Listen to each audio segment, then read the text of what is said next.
How did I go from, Wow, block printing was a pretty fulfilling and relatively inexpensive craft. Plus, I'm really happy with the results. to, How could I have spent that much money? I am gonna be eating cereal for dinner for the next 5 days. And I can't even afford real Cheerios. All I have are these Sawdustios. I don't think my body can handle that much fiber.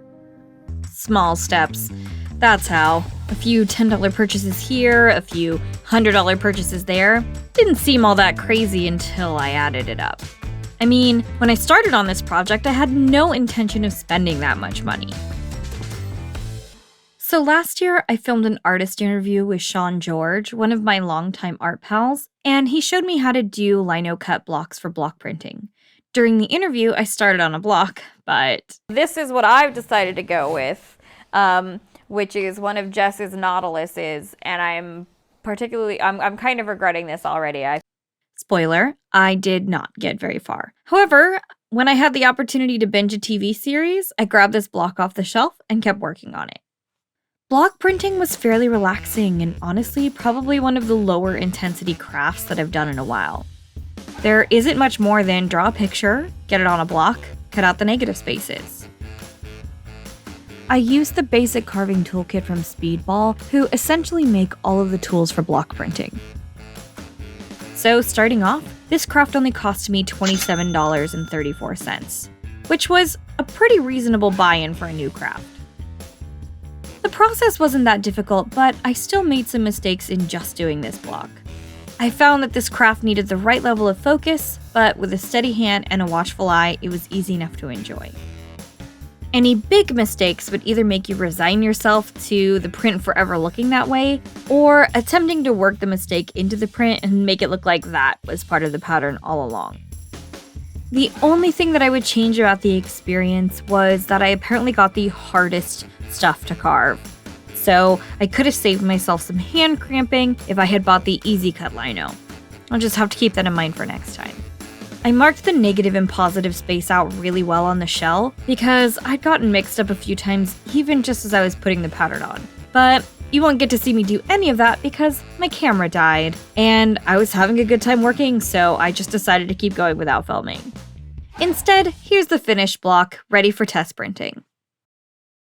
For the printing, I had to buy a few new tools: a brayer to apply the ink, an acrylic sheet for the ink, a baren for pressing down on the pattern, as well as black ink and paper, costing me $86.28, bringing me up to $113.62.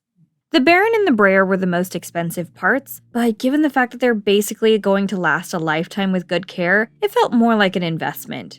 Same with the paper and ink, which will obviously last me for more than one project. It's been almost 15 years since the last time I block printed anything, so I'm going to roll out the ink and try this on paper a couple of times to see if I can get the hang of how best to apply the ink. This also gave me a chance to see if I had any mistakes that I might need to carve off of the block. After a couple of prints, I basically figured out how much ink should go on the block and how best to apply it. Yeah, I'm super happy with this. This came out so well. This is like a perfect blend of Jess and I's artwork together.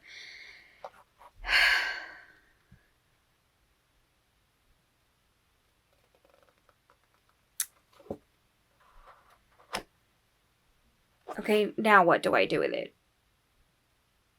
As I looked over the block in my hand, I tried to figure out what else I could use it for other than printing pictures. I knew block prints have been used on fabric to create patterns, but this design wasn't exactly meant to be repeated over fabric. And it wasn't big enough to fill up enough space to just make it a shirt or something. It needed to be by itself on a medium-sized piece, but what would look best? About a year ago, I told you guys that one of my next projects was making a replica from the Vikings TV show. My next big project, which is going to be making an authentic Vikings outfit. Well, I told the person who wanted the costume that I would need to buy leatherworking tools as well as practice a bit in the medium before I was comfortable taking on their outfit. And I thought, hey, maybe this is a good chance to finally do that. So I got in my designer pajamas and came up with a project that would allow me to practice both leather crafting and block printing.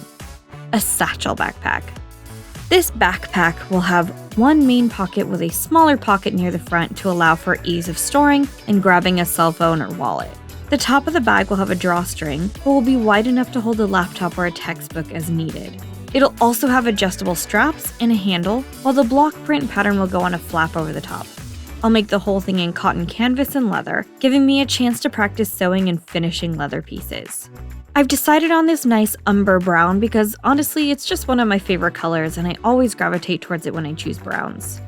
Getting the cotton canvas was easy, but it was the leather that set me back. I knew you could buy whole cow hides, but the last time I'd been in our local leather shop, Tandy Leather, I was still working for minimum wage and a whole hide was an unimaginable cost. In my head, I just imagined that I'd be lucky to afford some craft squares. Instead, for just a little over $100, I could buy half a cow. I was super giddy knowing that it was in my price range, and since I really wasn't sure what I was looking for, I just decided to go by color and thickness. I knew I didn't need a whole hide for a backpack, but I remembered the first time I walked into that store and how badly I wished that one day I could afford to buy something that cool, and so I did. I bought half a cow and made my crafter's dreams come true.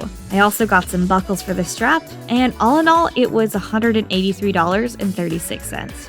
However, shipping was a little over $30 because apparently sending half a cow through the post is kind of difficult. That put my total up to $296.98. In the meantime, I finished up my pattern and cut out my canvas, and then came the nerve-wracking part, cutting into the leather. The problem was I'd bought something called deer tan cowhide. This means the leather is processed and dyed in a way that makes it feel smooth and buttery like deer hide. It was fantastic to touch, however, it was really light and scratched easily, which meant I had to be super careful when cutting these pieces to make sure not to damage the rest of the hide for later. I'm making a welt pocket for the cell phone pocket, which is best for adding into a lining. I originally thought about going for a zipper pocket, but I know myself in bags and I never zip up the inner pocket, even if there is a zipper, so I just opted for a quick grab pocket instead. Because the cut of the fabric that I got for the canvas was a slightly odd shape, I didn't have one long section to cut for the bottom of the inside of the lining. So instead, I cut out multiple squares that matched the leather squares on the outside, which would also make it easier to pattern and cut. It's a few more seams than is necessary, but when you're working with sourced fabric, you do what you have to. I put all of these together and finished up the inner body of the bag. Now for working on the leather.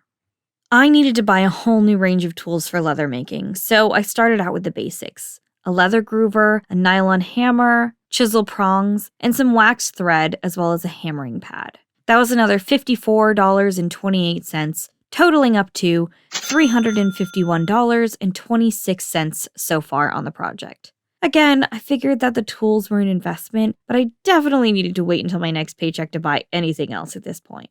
The leather groover was a total fail from the get-go. I'd seen it in all of the tutorials I'd watched, so I assumed it was fairly essential, but the deer tan was too soft to be properly grooved. The chiseling had similar issues, and I had to go back through every hole at least twice. I realized fairly quickly that sewing these pieces together was going to be a serious pain in the butt, which is where the leather horse came in handy.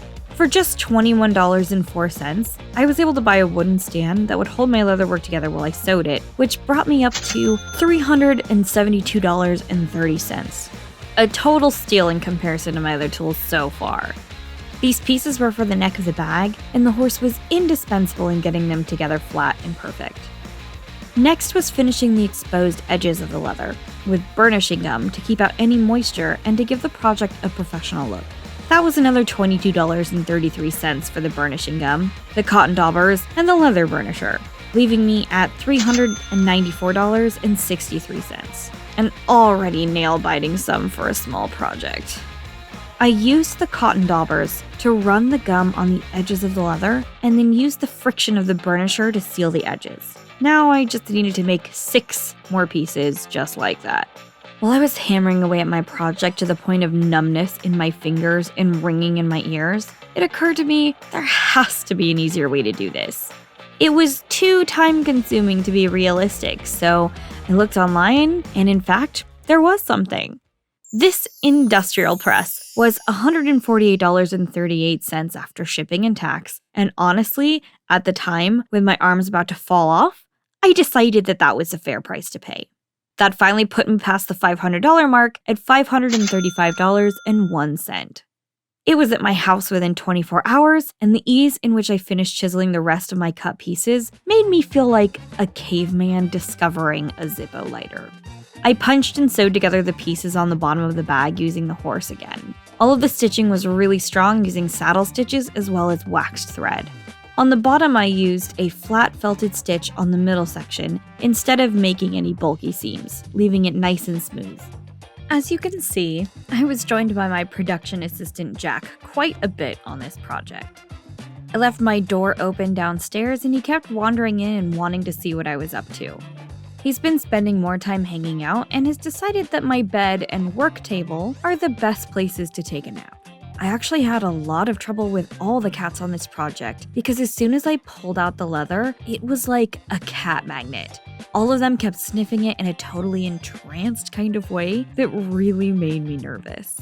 Loki and Thor love to eat plastic, so it wasn't that crazy to think that one of them might decide to give leather a try.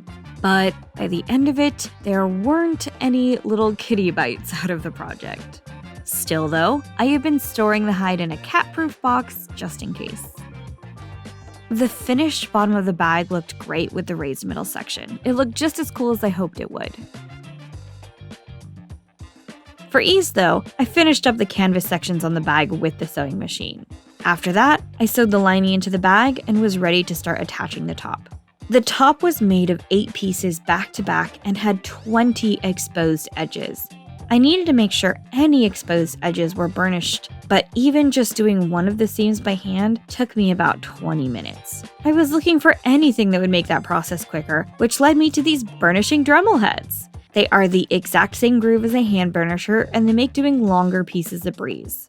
The only problem was when I went to unpack my Dremel, I ended up losing the adapter head for the small attachment, so I had to get a new one. Those and the burnishing heads put me back about $30.15, leaving me at a total of $565.16.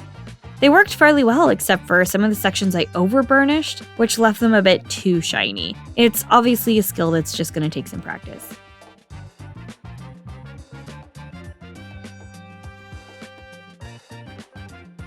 I attached the top of the bag and got all the sections aligned and began to sew, but it was really difficult to keep it perfectly aligned. All I had was straight pins to put through the chisel holes, which kept stabbing me while I worked. I was too afraid to pin back through the leather because, since the leather is so thick, it would pull the leather off center. I just decided the best thing to do was to sew fast and try not to get stabbed. This piece wasn't the right shape to put into the stitching horse, so I wasn't able to use that to help. I decided against doing a 2-needle saddle stitch and instead just skipped every other stitch and went back through them and filled them in when I sewed back around. I sewed only the sides and front because I needed to keep the back seam open to attach the strap's handle and flap.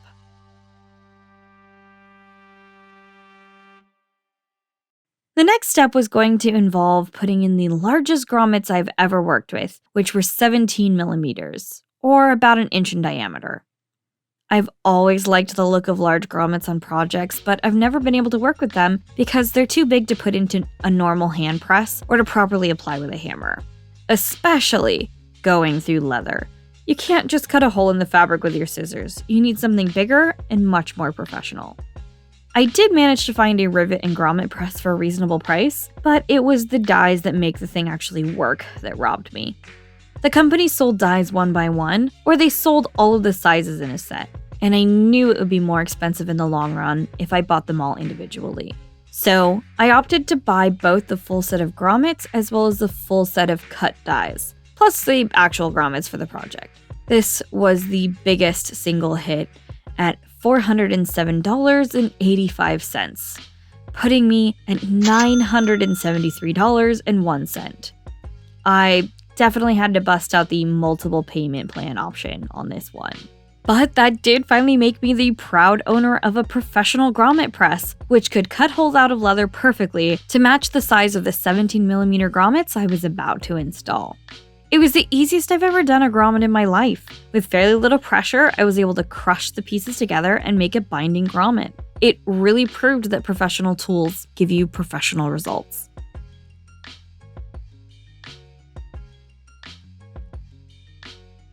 I had originally intended to buy the straps for this backpack that were pre-cut to the perfect width, but when they showed up, they were so different than the rest of the leather in both thickness and color. I knew I would hate the project forever if I didn't just take the time to match the straps to the rest of the bag, which meant I needed to cut the straps myself. The drawback was that since the leather was so thin and buttery, that would mean I would need to glue and sew two pieces back to back to make the strength that I needed for the straps. The straps were in two sections, an upper section with a point and a lower section with a belt buckle in case I needed to adjust the bag. I used the shoulder section of my hide and had enough width to cut about 8 1-inch strips of varying lengths. Once I cut them, I compared them to see which one would make the best size strap. With the scraps, I decided that since I never attached a belt buckle before, I should test it out on them. I bought this oblong punch, again from Tandy Leather, for $18.34, which took me right up to $991.35.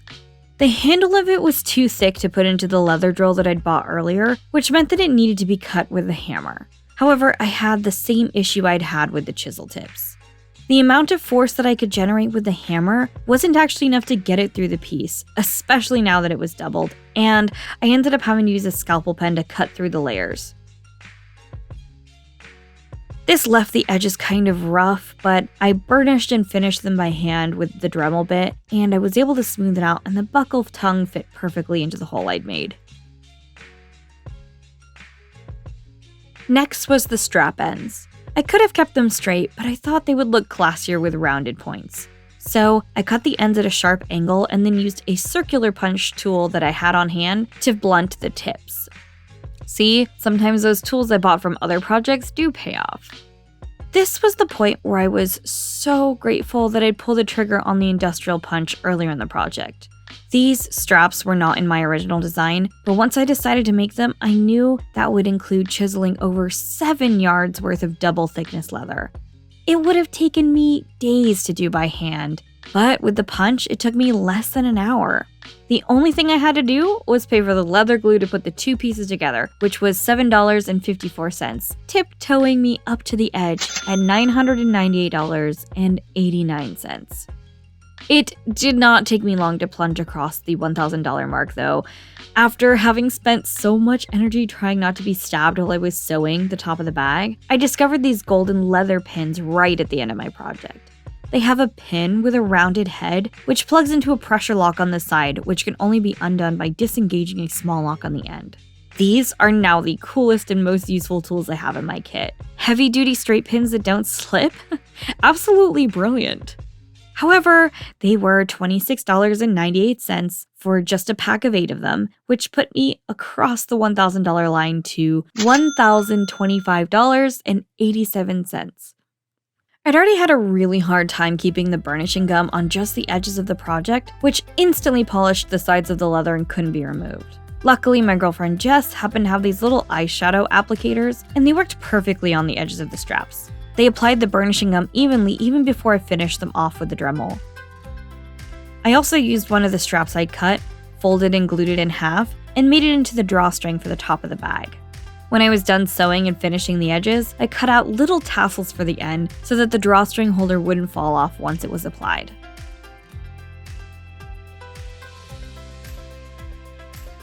After all that leather work, I finally transitioned back to what this whole project was about in the first place. The block print. Because of the odd-shaped fabric that I'd bought for the project, I was only going to have 3 tries to get a perfect print. I did some few tests on some tester fabric and mixed up this brown paint, which was lent to me by Sean, who had done both block printing and screen printing, so he had some paint that would work on fabric. My first print ended up having paint around the edges of the block, and my second was crooked. So this last one was really important to get right.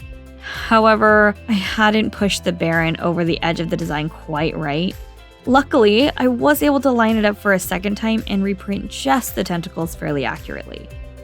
I waited 24 hours for the print to dry before sewing the top flap, but I still put a protective tissue over the print so it wouldn't get damaged or wipe off on any other part of the project while I was working. The last seam on the project was the back where the strap was. The flap and the top casing would all be sewn together. I pre-stitched the straps so they wouldn't slip while I was working, and I used my leather pins to keep all of the thick layers in place. The layers were so thick at some parts that I had to use pliers to pull the needle through so I could save my hands. Once everything was in place, I pulled out the grommet press again and cut holes into the leather before putting the grommets in. During this part, I actually sliced my finger open on a cutting head. Turns out, they cut leather so easily because they're razor sharp. Definitely should have seen that coming. The last purchase that I made for the backpack had actually been ordered weeks earlier when I was going to have to chisel the straps, but it took so long to arrive that by the time it finally did, there was only one last little piece to finish: the drawstring holder. This is the Wuda punch. The leather chisels make slits in the leather that you still have to push your needle through. This tool makes small perfect circles, removing any kind of pressure you face when you make stitches. Had I gotten this earlier, I wouldn't have needed those pliers to finish my stitches on the flap and straps. I'll just have to look forward to using it on my next leather project, which obviously I am obliged to do now because I have bought so many leather tools. With that last purchase of $29.13, that left me with a grand total of $1,055 even for this project. With the drawstring holder in place, the $1,000 backpack is finally finished. With the buttery leather and matching custom print, this is a one-of-a-kind backpack that I'm going to enjoy showing off for years to come.